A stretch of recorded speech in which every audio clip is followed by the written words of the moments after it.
You have a stereo-ready pedalboard, check. You have a 2-channel interface, check.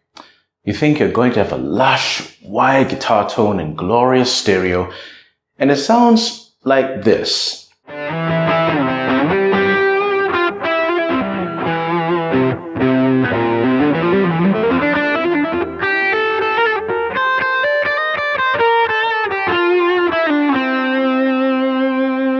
Why does it sound like the guitar is being recorded at the bottom of a well? In this video, I'll help you diagnose and correct the problem of mono summing so that you will record the guitar in glorious stereo. Coming up.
Hello and welcome to the video. If this is our first time meeting, my name is Justin and I'm all about worship guitar.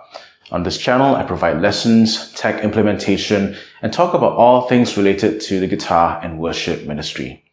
Please subscribe and hit that bell notification button so my content reaches you directly. It will really help me out. If we've met before, welcome back. If you're watching this, chances are you're like me and have stereo modulation, delay, and reverb pedals in your signal chain. You're probably also someone who's dabbling in an ampler setup and have an audio interface that can accept 2 inputs. It seems pretty easy, right? Plug both channels into the interface and you should capture your stereo rig in all its glorious width and depth. Actually, there's more to it than that. If you don't do anything on the digital audio workstation or DAW side of your signal path, you'll end up with the problem of mono summing.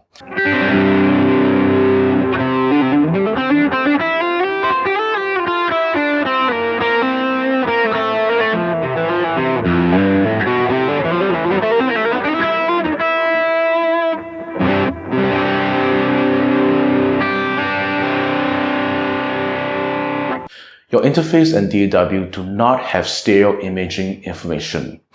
Unless your interface has a pan control, you'll need to manipulate the inputs on your interface to have inputs 1 and 2 hard-panned left and right, respectively. Fortunately, there are things that we can do on the software side of things to achieve this. I'll share 2 ways to capture true stereo.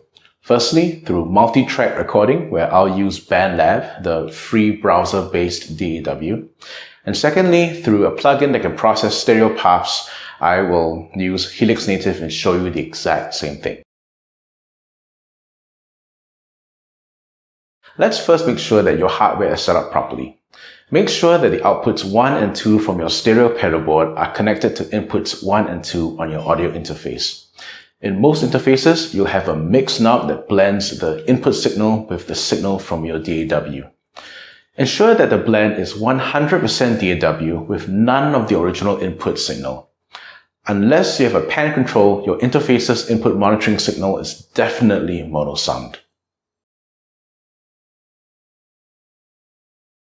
This first method essentially involves arming and monitoring 2 mono tracks that are panned left and right to give a true stereo image. First, prepare 2 tracks to record inputs 1 and 2. On the pan control for each track, hard pan them left and right. Next, enable multi-track recording and while holding down Shift, click on the Arm to Record button on both tracks. If you have input monitoring turned on, you will hear the guitar in proper stereo. This method should work in all DAWs. Here in Ableton Live, I perform the same steps. Prepare the 2 tracks, make sure they're recording inputs 1 and 2 respectively, pan them left and right, and enable multi-track recording.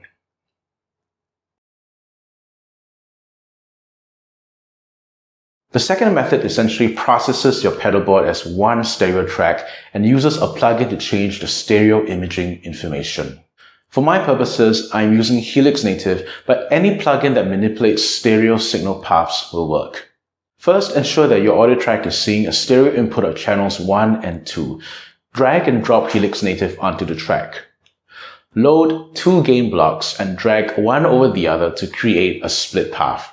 The gain blocks are useful for balancing the left and right signal paths if one is louder than the other. The most crucial steps are as follows. At the split Y, move the balance from center to hard left and right for A and B. Do the same for the merge mixer, panning hard left and right for A and B.